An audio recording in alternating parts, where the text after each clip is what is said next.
Welcome back to my Madden 25 on 360 Ultimate Team Series. And I dedicated this series to talking about the real life NFL while the gameplay is in the background. So enjoy that. This is a good game. It comes down to the very last play. Spoilers, I guess. But last video we talked about the Jacksonville Jaguars. And we are going from worst to first in our discussions. So we talked about the Jaguars and how they could possibly move and what's their situation at quarterback. But today we're talking about the Tampa Bay Buccaneers, who are on the 2-game winning streak right now after going 0-8. And they've had some good, their wins were quality. Definitely. They beat Atlanta at home last week. And let's talk about Greg Schiano, their head coach. Let me know if you're a Bucks fan, if you think that he is the man for the job.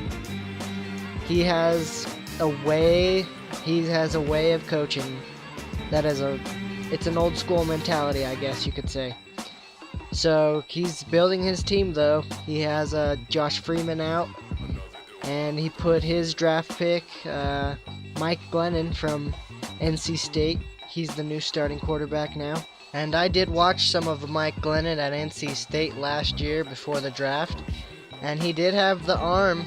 You could see that some coach was going to want that arm and that size. So I took to Twitter to see what he was doing this year for the Tampa Bay Bucks. At Ty Shelter says Mike Glennon with a lot more escapability. And then at Run for Johnny replies with like a giraffe in the Serengeti. But I did see a few more tweets that said they were impressed with Mike Glennon's escapability. So that's a huge thing for any rookie quarterback, to be able to look down the field and not at the blitz. And then at the running back position, you have the muscle hamster Doug Martin, who hasn't been around for most of the season. And that's a shame, because that guy's fun to watch out of Boise State. And then last week it was Bobby Rainey, number 43, from the Western Kentucky Hilltoppers. He did damage against the Atlanta Falcons, going for 3 touchdowns. And then the rookie Mike James out of Miami. He also had an injury like Doug Martin. So Rainey stepped up and took his chance. And he really helped the running back position for the Bucks. They're down to their last 3 guys, honestly. And another position that has been bitten by the injury bug is the Bucks offensive line, with starting guard Carl Nix, both starting guards actually, Carl Nix and Davin Joseph. And they are both having problems. Carl Nix, he's only played in 2 games this season. And Joseph is just having a nagging injury. So that offensive line, with a rookie quarterback and the running back problems, they could really use Carl Nix about now. And now let's talk about the tight end position for the Buccaneers. They have 4 tight ends currently on their roster: Tom Crabtree, Luke Stalker, Timothy Wright, and Nate Byham. And if I'm the Bucks scouts, I'm definitely looking to either acquire a tight end in free agency or through the draft. For sure, no questions. And then looking at the wide receivers, you got Vincent Jackson, who will be in his 10th year next year. And who's the number 2? Mike Williams, Taquan Underwood. They have a few young guys, Underwood and Chris Owusu. And also Russell Shepard from LSU, who I'd like to see get a little bit more action, see what you got there.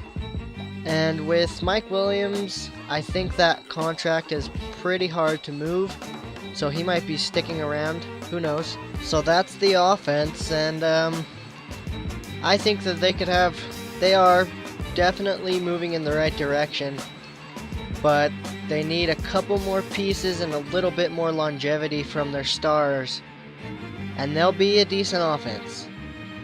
The defense is the strong point, though, of this team. That's how it used to be in the Warren Sapp days, Derek Brooks. And now it's Gerald McCoy, Darrelle Revis, Deshaun Goldson, Mark Barron, and then this new guy in the middle, Mason Foster. Who knew that this kid was going to be one of the best coverage linebackers of the year? And he already has 2 interceptions. They're both pick sixes. And he has 2 sacks, 55 tackles. So Mason Foster has taken that middle linebacker position and said, I'm going to keep this for myself, thank you very much. But my favorite player on that defense is the right outside linebacker, Lavonte David, out of Nebraska. It's his 2nd year this year. And watching Lavonte at Nebraska, you could just tell that he's my kind of linebacker on the outside. He's got the speed and the instincts to do well, sideline to sideline. And also, he knows how to tackle. He's a tackling machine. And for the Bucks to get him late in the 2nd round, I mean, that's the definition of a steal. And kudos to the Buccaneers for snatching him up as soon as he was available.